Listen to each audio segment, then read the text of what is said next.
ये बलूचिस्तान में ये जो ट्रेन का उन्होंने हाईजैक किया है, ये बड़ा सिग्निफिकेंट है। ये अब अपनी मौत मर रहे हैं। जब वो कहते हैं जब सियार की मौत आती है तो शहर की तरफ भागता है। वो दिखा रहे बहुत रेपिंग चल रहा था, कभी अटैक हो रहा है, कभी अम्बुश हो रहा है, कभी पाकिस्तान आर्मी नुकसान बहुत हो गया, वो काफ़ी क्लेम कर रहा है तो हमको कर रहा है। उसका डिमांड है इंडिपेंडेंट है। वहाँ के लोग ऊपर वाले की मर्जी पे हैं। भीख मंगा देश बना दिया, बर्बादी के उस कगार पर पाकिस्तान पहुँचा है और वो अब 400-450 लोगों को किडनैप किया है। तो ये दिखाता है कि वहाँ की फ़ौज के, मैंने सुना 6 फौजियों को भी मारा है। तो वहाँ कोई कंट्रोल ही नहीं है और टोटल लॉलेसनेस।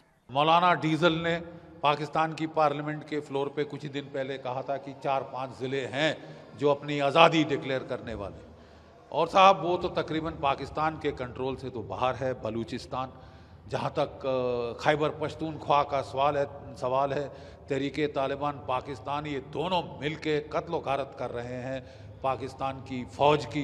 कोई 750 के ऊपर तो मारे गए हैं पिछले साल में ही। और एक हम डिमोरलाइजेशन सी जो देख रहे हैं वहाँ पे पाकिस्तान की फ़ौज में, जितनी कैजुअल्टीज़ हो रही हैं, धड़ाधड़ मारे जा रहे हैं बेचारे। तो देखना ये है कि ये बलूचिस्तान में ये जो ट्रेन का उन्होंने हाईजैक किया है, ये बड़ा सिग्निफिकेंट है। क्योंकि एक ट्रेन में कोई 450-500 लोग होते हैं, तो वो पूरे के पूरे इन्होंने हॉस्टेज बना लिए हैं।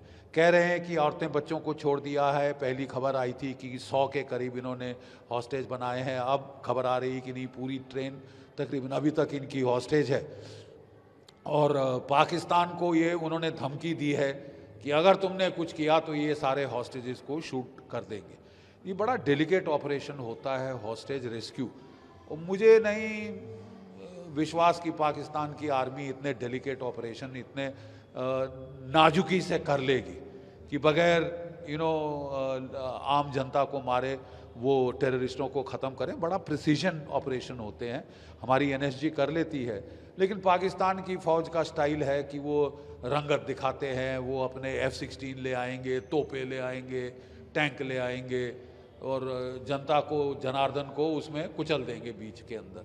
तो अगर ऐसा होगा तो पाकिस्तान में ही बवाल खड़ा होगा। पाकिस्तान को बड़ा फूंक कर ऑपरेशन करना होगा।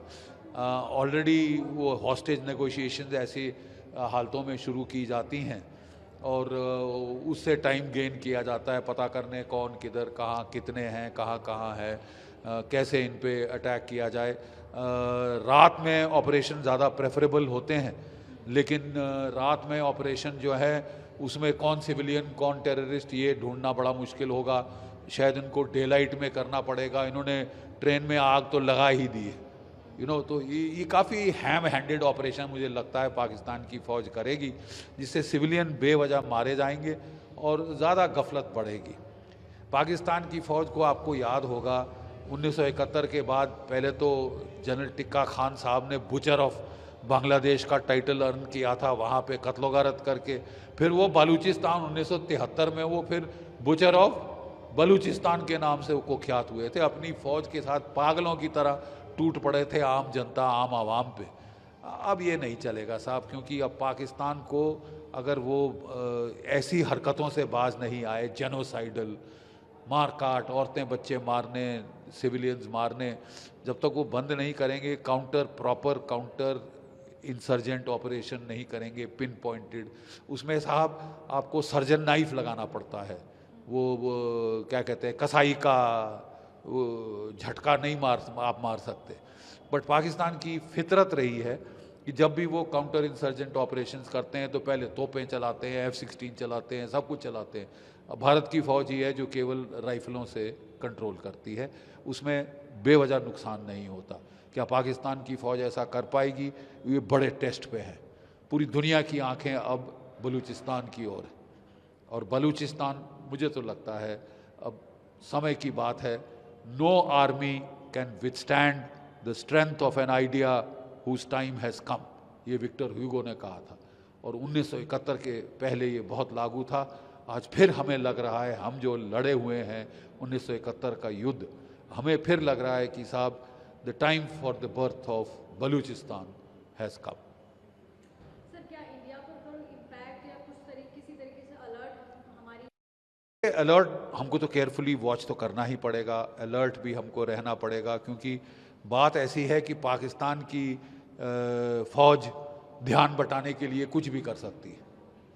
देखिए, ये बोलते हैं रस्सी जल गई ऐंठ नहीं गई। ये फटीचर मुल्क है, इकोनॉमिक तबाही की कगार पे है, 2 रोज़ की रोटी नहीं खिला पा रहा अपने लोगों को, लेकिन साहब पंगे लेंगे जम्मू कश्मीर में, पंगे लेंगे पंजाब में, जाके तख्ता पलट करेंगे बांग्लादेश में, ठीक है।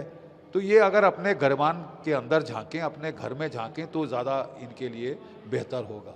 लेकिन इनकी आदत है धड़ल्लेबाजी करने की, नाटकीय तरीके करने की, तो हमको ये थोड़ा केयरफुल रहना पड़ेगा अपने बॉर्डर्स पे कि ये क्या ध्यान बटाने की कोशिश तो नहीं करते। लेकिन ये अब अपनी मौत मर रहे हैं। जब वो कहते हैं जब सियार की मौत आती है तो शहर की तरफ भागता है। दोनों जो है बलूच इनके पीछे पड़े हैं, सिंधी इनके पीछे पड़े हैं, खैबर पख्तूनख्वा के तहरीक तालिबान पाकिस्तान इनके पीछे पड़ी है, और अब तो जो तालिबान काबुल में है वो भी इनसे सख्त नाराज़ है, वो भी लड़ाई की धमकी दे रही है, क्योंकि इन्होंने अपने F-16 तैयारे भेजे और वहाँ पे बेवजह औरतें बच्चे मार के आए हैं, कोई 54 से ज़्यादा। तो वो भी तिल मिलाए हुए हैं, वो भी बदला लेंगे। ये सोच रहे थे हमारी जूती की नोक बन के रहेगा अफ़गानिस्तान, वो तो होने से रहा, वो तो होने से रहा। ISI के चीफ वहाँ की फोकट की विस्की पीने काबुल पहुँच गए थे जब तालिबान का राज आया था, और उन्होंने सोचा था कि हमको स्ट्रेटेजिक डेप्थ मिल गई। स्ट्रेटेजिक डेप्थ तो दरकिनार साहब, अब आपकी तबाही का वक्त आ रहा है। ये तो जो हमारा अखबार आ गया था, ये बलूचिस्तान जगह में, उन्होंने ख़ुद बताया था ये, और उन्होंने अटैक कर दिया था, अम्बुश किया था। पाकिस्तानी ट्रेन आर्मी है वो, तो उनकी कम से कम काफ़ी मतलब हाई रैंक ऑफिसर है, उनकी साथी है, उन्होंने बिल्कुल कब्ज़ा कर दिया था, और काफ़ी लोग उनके पास कम से कम 800 लोग हैं। लेकिन मैं वो तो बच्चा भी है, कोई औरत भी है, उन्होंने ख़ुद रिलीज़ कर दिया था। बाकी 100 सोल्जर्स के ऊपर है, उन्होंने ऑफिसर वो पाकिस्तानी आर्मी अभी रखा है। वो तो freedom Balochistan freedom army movement वाली उन्होंने क्लेम कर दिया था। ये उन्होंने प्रो इंडिपेंडेंट वाली के आर्मी है, वो उनकी मांग रही है, तो कुछ और डिमांड कर रहा है। ये तो बलूचिस्तान वो उन्होंने इंडिपेंडेंट मांग रहे, तो इसलिए अभी तक ये फ़िलहाल में वो तो जो युद्ध चल रहा वहाँ पर है। अभी पाकिस्तान आर्मी भी ख़ुद यूज़ कर रहा है, उनकी ड्रोन भी यूज़ कर रहे हैं, टैंक भी यूज़ कर रहे हैं, अटैक हो रहा है, चल रहा रहेगा, कोई चलता रहेगा। अभी तक फ़िलहाल जो अखबार में वहाँ पर भी आ रहे, लोग कहते हैं काफ़ी लोग मर गया था, लेकिन जितना इंफॉर्मेशन हमारे पास ये है इतना है।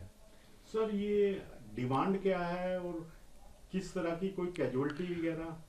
देख, डिमांड है ये तो हमेशा, जिस वक्त में उन्होंने पाकिस्तान मतलब 7 मार्च में 1948, उसी वक्त में जब तक सब कॉन्टिनेंट डिवाइड हो गया, मतलब इंडिया पाकिस्तान बन गया था, उसी के बलूचिस्तान के प्रोविंस के अंदर, पाकिस्तान के अंदर उन्होंने कब्ज़ा कर दिया था, पाकिस्तान ही है। तो इसलिए बलूची से बिल्कुल मानते नहीं है, तुम बिल्कुल कह रहे हमारा इंडिपेंडेंट है स्टेट में, तो मांग रहे। उसी के वक्त में वो उन्होंने इंडिपेंडेंट मूवमेंट शुरू हो गया, तो इसलिए वहाँ पर ये तो काफ़ी एलिगेशन कर रहा है, ये तो हमारा लोग बहुत नुकसान हो गया, मारने के लिए पाकिस्तान आर्मी है, जैसे हाईजैक भी कर दें, मिसिंग हो रहा है, और एक्स्ट्रा जुडिशियल किलिंग भी हो रहा है, तो काफ़ी सफरिंग हो रहा है, और रेपिंग भी कर रहा है। लेकिन पाकिस्तान आर्मी ये वो डिनाई कर रही है, तो बिल्कुल गलत बोल रहा है। लेकिन किसी को मतलब ये कन्फर्मेशन नहीं हो रहा आजकल के, जब तक वो सोशल मीडिया काफ़ी शुरू हो रहा है और काफ़ी देते हैं, वो दिखा रहे बहुत रेपिंग चल रहा था, कभी अटैक हो रहा है, कभी अम्बुश हो रहा है, कभी पाकिस्तान आर्मी नुकसान बहुत हो गया, वो काफ़ी क्लेम कर रहा है, तो हमको कर रहा है। उसका डिमांड है इंडिपेंडेंट है, लेकिन पाकिस्तान बिल्कुल इंडिपेंडेंट नहीं देते, क्योंकि दो चीज़ है अभी तक बहुत अहमियत है। एक, वहाँ पर काफ़ी मतलब रिसोर्सेज है, मिनरल रिसोर्सेज है, और लोग में बहुत कम है, और बाकी मतलब ये जो इक्वल डिस्ट्रीब्यूशन ऑफ रिसोर्सेज वो नहीं हो सकता, इसलिए वहाँ पर बुरा हालत हो गई है, कब बलूची वाले लोग हैं। दूसरी बात भी है, ये पाकिस्तान का क्वेटा वाले जो उनकी इकोनॉमिक कॉरिडोर बनाया था इक्वाडोर के लिए, उसके पाकिस्तान चीनी के साथ में उन्होंने $7 बिलियन चीनी में वो देने के लिए पाकिस्तान आर्मी, इसलिए पाकिस्तान के लिए छोड़ना नहीं कर सकता है। और अभी इसी कॉरिडोर एक्सटेंशन के लिए अफगानिस्तान के थ्रू भी हो सकता है। इसलिए बलूची पीपल कह रहे हमारे के लिए कोई बेनिफिट होना चाहिए। इसका मकसद यानी सिर्फ सिंधी वाले का है या पंजाबी वाले का, पाकिस्तान वाले को फ़ायदा होता है, लेकिन हमारा फ़ायदा भी होना चाहिए, शेयरिंग ऑफ रिसोर्सेज। तो इसलिए ये झगड़ा शुरू हो गया था, अभी ख़त्म नहीं हो रहा है। देख लेंगे। आजकल तो लोग कह रहे हमारे उनकी ये 28 मार्च में उन्होंने हेग यूरोप का अंदर है, वो कह रहे हमारा डेमोन्स्ट्रेशन चल रहा है। They wanted to show to the world the suffering of the people of Balochistan. Pakistan में होना था, पाकिस्तान बर्बादी के रास्ते में है, at the brink of breaking. आपने अगर स्टेटमेंट देखा होगा मौलाना फजलुर रहमान का सेनेट में, उसने खुद कहा कि अब बलूचिस्तान में 6-7 डिस्ट्रिक्ट ऐसे हैं जहां पाकिस्तान की गवर्नमेंट, हुकूमत का और पाकिस्तान की आर्मी का कोई कंट्रोल नहीं है, और वो आज आज़ादी डिक्लेयर कर दें तो यूएन उसको रिकग्नाइज़ कर देगा। तो ये उनका अपना एडमिशन है, उसको गवर्नमेंट ने तो काउंटर किया नहीं, फ़ौज ने काउंटर किया नहीं। इसी तरह टीटीपी उनको हिट कर रही है खैबर पख्तूनख्वा में, केपीके में। वहाँ भी बहुत सारा इलाका, 40 से 50% इलाका, वहाँ की फ़ौज का कोई कंट्रोल नहीं है। पुलिस तो पहले ही विड्रॉ कर गई थी, और मौलाना फजलुर रहमान ने सेनेट में ये उसके बारे में भी बोला कि पुलिस तो पहले ही विड्रॉ कर गई थी, अब आर्मी वहाँ से विड्रॉ कर गई है। तो वहाँ भी 50 से 60% एरिया जो है वो, वहाँ कोई मौजूदगी नहीं है किसी हुकूमत की। तो किसका कंट्रोल है? वहाँ टीटीपी का कंट्रोल है। तो ऐसे हालात में वहाँ की सरकार जब वहाँ के लोगों को कॉन्फिडेंस में नहीं लेती है और सिर्फ पंजाबी और पंजाबियत पर हुकूमत चलती है, तो ऐसे में कैसे पाकिस्तान इकट्ठा रहेगा? अभी आपने हाल ही में सुना कि वहाँ जो बलूचिस्तान के जितने भी टेरर आउटफिट्स हैं, BLA हो गया, उनके साथ में जो दूसरे तंजीमें हैं, और इवन सिंध के जो तंजीमें हैं, सब ने मिलकर एक यूनाइटेड फ्रंट बनाया है जो पाकिस्तान की फ़ौज को और वहाँ की हुकूमत को चैलेंज कर रही है। तो वहाँ की हालत जितना कम बोला जाए उतना अच्छा है। वो तो वहाँ के लोग ऊपर वाले की मर्जी पे हैं। भीख मंगा देश बना दिया, बर्बादी के उस कगार पर पाकिस्तान पहुँचा है, और वो अब 400-450 लोगों को किडनैप किया है। तो ये दिखाता है कि वहाँ की फ़ौज के, मैंने सुना 6 फौजियों को भी मारा है। तो वहाँ कोई कंट्रोल ही नहीं है और टोटल लॉलेसनेस। न्यूज नेशन अब व्हाट्सएप पर खबरों के ताजा अपडेट के लिए न्यूज नेशन के इस QR कोड को स्कैन करें।